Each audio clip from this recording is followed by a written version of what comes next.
இப்போ வந்து அந்த ட்ரெஸ்ஸு ஊற வச்சதில் ஒரு பிரச்சனைன்னு சொல்லி ஆல்ரெடி ஒரு வீடியோ போட்டிருந்தேன். வியானாவோட ட்ரெஸ்ஸை பாத்ரூமில் ஊற வச்சுருந்தாங்க. அதை வந்து பாரு வந்து சொல்கிறாங்க பாத்ரூமில் துணி இருக்குன்னு. அப்போ வந்து கேப்டன் ரம்யா வந்து விக்ரமை சொல்லி அதை எடுத்து வெளியே வைக்க சொல்லிட்டாரு. அவரும் வந்து அதை ஹாலில் வச்சுட்டாரு. அதில் வியானா வந்து அஃபண்ட் ஆகிட்டாங்க.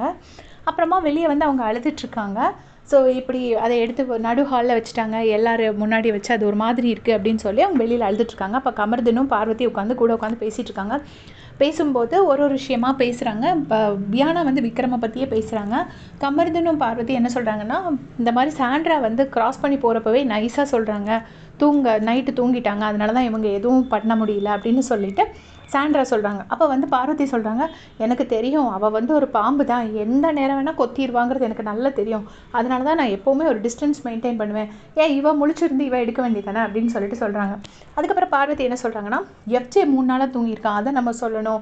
எஃப்ஜே 3 நாளாக தூங்கியிருக்கான், அவனை எதுவுமே ரம்யா கேட்க மாட்டேங்கிறா, அவனை எதுவும் சபரியும் கேட்க மாட்டேங்கிறான் அப்படின்னு சொல்லிட்டு, ரம்யா வந்து எஃப்ஜேயும் கேட்க மாட்டேங்கிறா, சபரியும் கேட்க மாட்டேங்கிறா, இப்படி தான் அவங்க எப்போவுமே குரூப்பாக விளையாடுவாங்க, ஸ்டார்டிங்லேருந்தே இந்த குரூப் இருக்குது, அது இப்போ தெரிய மாட்டேங்குதுங்கிற மாதிரி சொல்லிட்டு இருப்பாங்க. அதுக்கப்புறம் என்னென்னா விக்ரமுக்கு வராங்க. விக்ரமை பற்றி என்ன சொல்கிறாங்கன்னா, விக்ரம் வந்து ரொம்ப மோசமான ஆள், அடுத்த ஆளுங்களை அடுத்து யாரையும் வளர விட மாட்டார். அப்புறம் நான் அன்றைக்கே வந்து அந்த பானபத்திர ஓனாண்டியை வந்து பாருக்கிட்ட சொல்லியிருக்கணுமா, சொல்லியிருந்தால் நான் அந்த மாதிரி சொல்லியிருக்க மாட்டேன், அதை வந்து வீக்கெண்டில் அட்ரஸ் பண்ணணுன்னே வேணும்னே பேரை கெடுக்கணும்னு பண்ணுறாரு அப்படின்னு சொல்கிறாங்க. ஆக்சுவலாக விக்ரம் வந்து அட்ரஸ் பண்ணியிருப்பார்.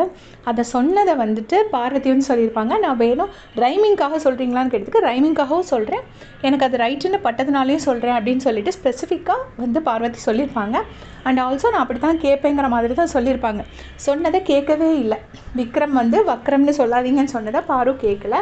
பட் இப்போ என்ன சொல்கிறாங்கன்னா, பானபத்திர ஓனாண்டிங்கிறத ஃபஸ்ட்டே சொல்லி கொடுத்துருந்தா நான் அப்படி சொல்லியிருக்க மாட்டேன், அவருக்கு எடுத்து சொல்லலான்னு தெரியும், பட் சொல்ல வேண்டாம், வீக்கெண்டுக்கு கொண்டு போகணுன்னே பண்ணுறாங்க, இவ்வளோ ஈவிலாக பிளான் பண்ணுறாங்க அப்படின்லாம் வந்து பார்வதி சொல்கிறாங்க. அப்புறம் என்னென்னா, நம்ம என்ன பேசினாலும் அந்த ஒரு வார்த்தையை பிடிச்சிட்டு அதை வச்சே நம்மளையே அடிப்பாங்கன்னு, எனக்கு சத்தியமாக அவங்க தன்னை தான் எக்ஸ்பிளைன் பண்ணுறாங்களா இன்னொருத்தர் எக்ஸ்பிளைன் பண்ணுறாங்களான்னே சந்தேகமாக இருந்துச்சு. அப்படி இருந்தது பார்வதி பேசினது.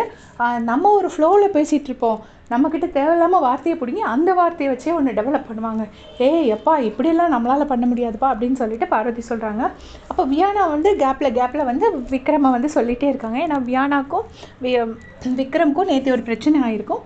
ஆனால் இந்த இடத்துல வந்து விக்ரம் பேரில் தப்பு கிடையாது, ஏன்னா கேப்டன் சொன்னதை தான் அவர் செஞ்சார், அதை கிளியராக திவ்யா சொல்லியிருப்பாங்க, விக்ரம் பேரில் எந்த தப்பும் இல்லை அப்படின்னு சொல்லிட்டு. ஸோ வியானாவுக்கு வேறு பர்சனல் ப்ராப்ளம்ஸ் விக்ரம் கூட இருக்குன்னா அவங்க வந்து அதை சொல்கிறது கரெக்டு. பட் இந்த விஷயத்தில் அவர் எந்த தப்பும் பண்ணலை. ஆனால் வியானா என்ன சொல்கிறாங்கன்னா, ஆமாம் அப்படி பண்ணுறாங்க, ரெஜிஸ்டர் பண்ணுறாங்க அப்படின்னு சொல்லிட்டு சொல்கிறாங்க. 3 பேருமே என்ன டிஸ்கஸ் பண்ணுறாங்கன்னா, எல்லாருமே போய் ஒன்றா போய் ரெஜிஸ்டர் பண்ணுறாங்க அப்படின்னு சொல்லிட்டு சொல்கிறாங்க. பார்வதியும் ரெஜிஸ்டர் பண்ணுவாங்க, வியானாவும் ரெஜிஸ்டர் பண்ணுவாங்க. வியானா கொஞ்சம் சாஃப்டாக பண்ணுவாங்க, பார்வதி கொஞ்சம் ஹார்ஷாக ரஃபாக பண்ணுவாங்க, அவ்வளோதான் டிஃப்ரென்ஸு. அண்ட் என்னென்னா வியானா எப்பயாச்சும் ஒரு வாட்டி பண்ணுவாங்க, பார்வதி அதை எப்பயுமே பண்ணுவாங்க. ஆனால் கமர்தன் வந்து நேரடியாக சண்டை போடுவார், கேமராவை போய் ரெஜிஸ்டர் பண்ணுற ஹேபிட் அவருக்கு கிடையாது. அதனால கமர்தன் வந்து இவங்க சொல்கிறத நம்பிட்டு ஆமாம் எல்லாருமே ரெஜிஸ்டர் பண்ணுறாங்கன்னு விக்ரம்லாம் ரெஜிஸ்டர் பண்ணுறாருன்னு கமர்தன் சொல்லிட்டு இருக்காரு. கமர்தனுக்கு யோசிக்கணும், இவங்க 2 பேருமே ரெஜிஸ்டர் பண்ணக்கூடிய ஆட்கள் தான் அப்படிங்கிறது. பட் அதை யோசிக்காமல் இவரும் ஆமான்னு சொல்லிட்டு இருக்காரு.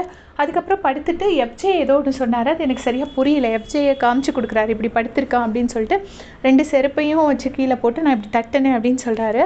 ஸோ அது என்னென்னு உங்களுக்கு தெரிஞ்சதுன்னா மறக்காமல் கமெண்ட் செக்ஷனில் சொல்லிட்டு போங்க. தேங்க்ஸ் ஃபார் வாட்சிங்.